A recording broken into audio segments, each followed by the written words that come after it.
Hello दोस्तों, welcome to our YouTube channel. I hope आप सभी अच्छे होंगे और मस्त होंगे।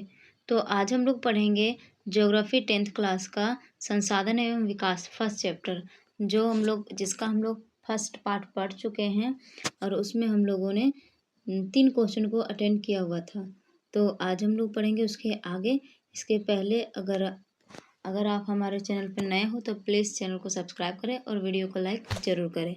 तो चलिए देखते हैं कि हम लोगों ने पहले क्या क्या पढ़ लिया था। तो क्या है संसाधन, हम लोग ये पढ़ चुके थे। संसाधन क्या है, इसके प्रकारों का वर्णन करें, ये हो गया था। आगे हम लोग जानते हैं, इधर और है, ये हो गया था। 3 राज्यों के नाम बताएं जहां काली मृदा पाई जाती है। इस पर मुख्य रूप से कौन सी फसल उगाई जाती है, ये भी हमारा हो चुका था दूसरा। और तीसरा था संसाधन संरक्षण क्यों महत्वपूर्ण है, ये भी हो चुका था। तो आज हम लोग पढ़ेंगे आगे यहाँ से जलोढ़ मृदा, चौथा क्वेश्चन ये पढ़ेंगे आज हम लोग। तो चलिए स्टार्ट करते हैं। जलोढ़ मृदा किसे कहते हैं, इसके प्रकारों को लिखें। चलिए जानते हैं कि जलोढ़ मृदा है क्या। नदियों द्वारा बहाकर लाई गई मृदा को जलोढ़ मृदा कहते हैं। यह मृदा अत्यधिक उपजाऊ होती है। इसमें धान, गेहूं, गन्ना इत्यादि की खेती अच्छे ढंग से होती है। यह मृदा गुजरात, बिहार, हरियाणा, पंजाब इत्यादि क्षेत्रों में पाया जाता है। तो जलोढ़ मृदा क्या है कि नदियों के द्वारा बहाकर लाई गई जो मृदा होती है या मिट्टी होती है, उसी को हम लोग क्या कहते हैं, जलोढ़ मृदा कहते हैं। आप लोग देखते होंगे नदी के किनारे बहुत सारा मिट्टी होता होगा, और जो जमीन नदी के किनारे होती है वह बहुत ज़्यादा उपजाऊ होती है। तो आप लोग ये देखे होंगे कि वो उपजाऊ भूमि बहुत ज़्यादा उपजाऊ भूमि होती है। और ये जो है इसमें गेहूँ, धान, गन्ना इत्यादि कई सारे फसलें उगाए जाते हैं और अच्छे ढंग से होता भी है इसमें। और यह मृदा मुख्य रूप से कहाँ कहाँ पाए जाते हैं, तो गुजरात, बिहार, हरियाणा, पंजाब इत्यादि क्षेत्रों में अधिक पाए जाते हैं। आगे हम लोग जानते हैं जलोढ़ मृदा को आयु के आधार पर 2 भागों में बांटा गया है। तो कौन कौन से, पहला खादर मृदा और दूसरा बांगर मृदा। तो खादर मृदा क्या है, नई जलोढ़ मृदा को खादर मृदा कहते हैं, यानी कि जो रिसेंटली नदियों के द्वारा बहा कर लाया गया है, पुनः तुरंत बहा कर लाया गया, जिसका समय ज़्यादा नहीं हुआ हो, तो उसी को हम लोग क्या कहते हैं, खादर मृदा कहते हैं। यह बांगर से अधिक उपजाऊ होता है। ऑफकोर्स उपजाऊ तो होगा ही, क्योंकि यह नई है। अगर नया कोई चीज़ होता है तो उसके अंदर बहुत ज़्यादा अच्छी क्वालिटी होती है। जब वह धीरे धीरे पुराना होने लगता है तो वह उसका जो क्वालिटी है वो कम होने लगता है। तो उसी प्रकार ये नई जलोढ़ मृदा है, नई जलोढ़ मृदा को खादर मृदा कहते हैं। और ये नया है तो ये अधिक उपजाऊ भी है, तथा इसके कण जो होते हैं वो पतले होते हैं। किसके अपेक्षा, तो बांगर के अपेक्षा।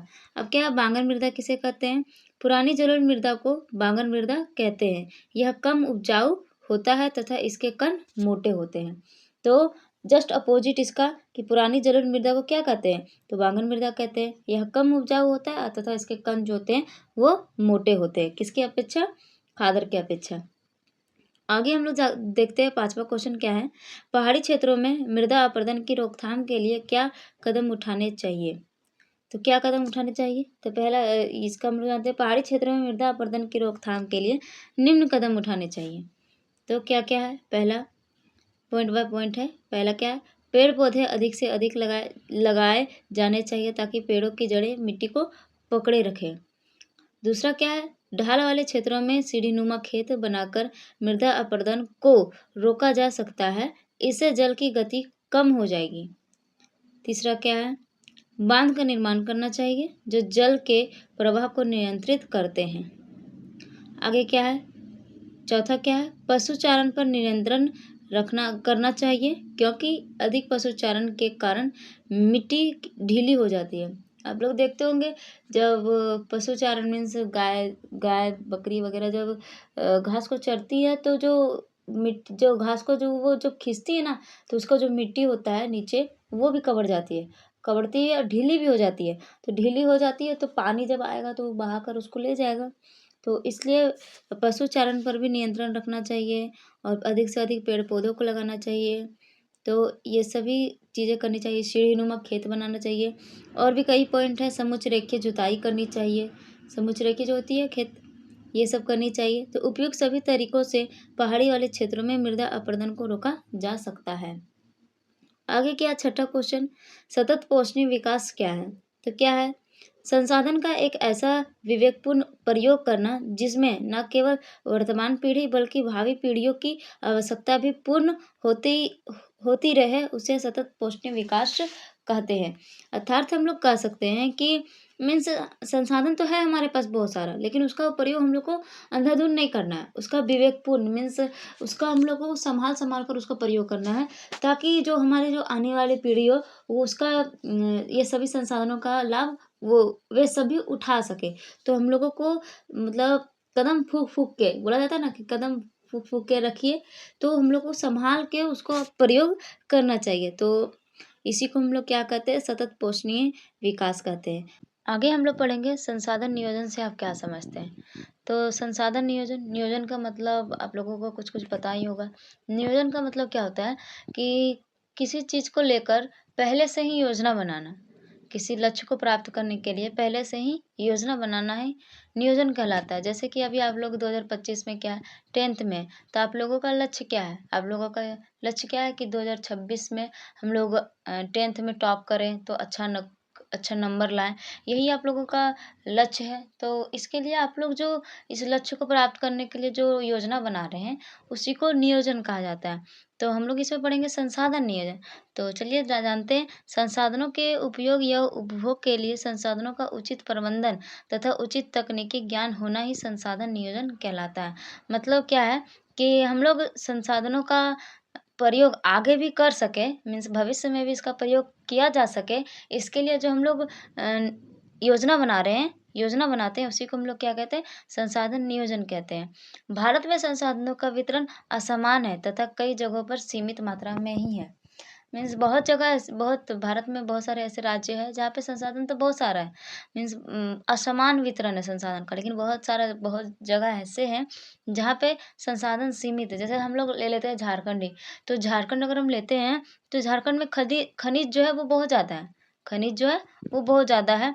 लेकिन वही हम लोग राजस्थान ले लेते हैं, तो राजस्थान में क्या है कि वहाँ पे पवन ऊर्जा बहुत ज़्यादा, पवन ऊर्जा वगैरह जो है वो वहाँ पे ज़्यादा है, लेकिन वहाँ पे जल का फिर कमी हो जाता है, जल का कमी हो जाता है। तो मीन्स कहीं पे कुछ ज़्यादा होना और कहीं पे कुछ कम होना, ठीक है। तो कहीं पे क्या है असमान वितरण है, तो कहीं कई जगहों पे सीमित मात्रा में ही संसाधन है। इस कारण संसाधनों के सतत पोषणीय उपयोग के लिए संसाधन नियोजन आवश्यक है। सतत पोषणीय मीन्स क्या कि आने वाली जो पीढ़ी है उसके लिए बचा के रखना, उसका संसाधनों का विवेकपूर्ण प्रयोग करना। तो इसी को हम लोग इसके लिए क्या है, इस कारण संसाधनों के सतत पोषणीय प्रयोग के लिए संसाधन नियोजन आवश्यक है। तो इसके कारण भी संसाधनों का नियोजन करना आवश्यक है। आगे क्या है, मृदा अपरदन से आप क्या समझते हैं? मृदा अपरदन किसे कहते हैं या मृदा अपरदन से आप क्या समझते हैं? Question number 8। तो मानवीय या प्राकृतिक कारणों से मृदा के ऊपरी परत का कटाव या क्षरण होना ही मृदा अपरदन कहलाता है। मीन्स क्या है कि मानवीय कारक और कुछ प्राकृतिक कारणों की वजह से जो मृदा का जो ऊपरी परत है, ऊपरी परत का जो कटाव हो रहा है या उसका क्षरण हो रहा है, क्षरण मीन्स कमी घटना, तो उसका जो कमी हो रहा है या कटाव हो रहा है, तो उसी को हम लोग क्या कहते हैं, मृदा अपरदन कहते हैं। इससे भूमि की उपजाऊ क्षमता में कमी आ जाती है। कमी तो आएगी, क्योंकि इससे क्या होता है कि ऊपरी परत जो है बहकर चला जाता है, तो कमी तो आएगी। तो प्राकृतिक कारक में क्या होता है, बाढ़ आता है, तो प्राकृतिक कारण ही है, प्राकृतिक कारण ही तो है बाढ़। तो बाढ़ आता है तो मिट्टी को बहा कर ले जाता है। मानवीय कारक में क्या होता है कि बहुत सारा औद्योगिक विकास हो गया, अभी बहुत सारा उद्योगों का विकास, कल कारखाने बहुत सारे खुल गए हैं। और तो ये सभी क्या है कि मानवीय कारक। तो इस सभी कारक के मानवीय और प्राकृतिक कारणों से जो मृदा का क्षरण हो रहा है उसी को क्या कहते हैं, मृदा अपरदन कहते हैं। तो आई होप ये आप लोगों को समझ में आया हो। तो thanks, keep watching and supporting me. और हमारा स्लोगन जो है, मुस्कुराइए जी भर के मुस्कुराइए, क्योंकि ये आपकी खूबसूरत चेहरे की रौनक है। तो मुस्कुराइए जी भर के मुस्कुराइए, कोई लोड लेके पढ़ने की ज़रूरत नहीं है। आराम से पढ़िए, अभी टाइम है आप लोगों के पास, आराम से पढ़िए धीरे धीरे, ताकि आप लोगों का पूरा सिलेबस कवर हो जाए। और उम्मीद है कि आप लोग 2026 में अच्छे अच्छे आप लोगों का लक्ष्य जो है, जो भी आप लोगों का लक्ष्य है, अच्छा नंबर लाना या टॉप करना, वो आप लोगों का ज़रूर पूरा हो। तो चलिए, और अगर आप लोगों को वीडियो पसंद आया तो प्लीज़ वीडियो को लाइक कीजिए और चैनल को सब्सक्राइब ज़रूर कीजिए और अपने दोस्तों के साथ ज़्यादा से ज़्यादा शेयर कीजिए। और अगर आप लोगों को कुछ ज़्यादा ही अच्छा लग गया हो तो प्लीज़ कमेंट भी करके बता दीजिएगा कि वीडियो कैसा है। तो मुझे भी मोटिवेशन मिलेगा कि हाँ, मैं वीडियो अच्छे से बना रही हूँ, नोट्स वगैरह मेरा अच्छा है। तो चलिए, धन्यवाद।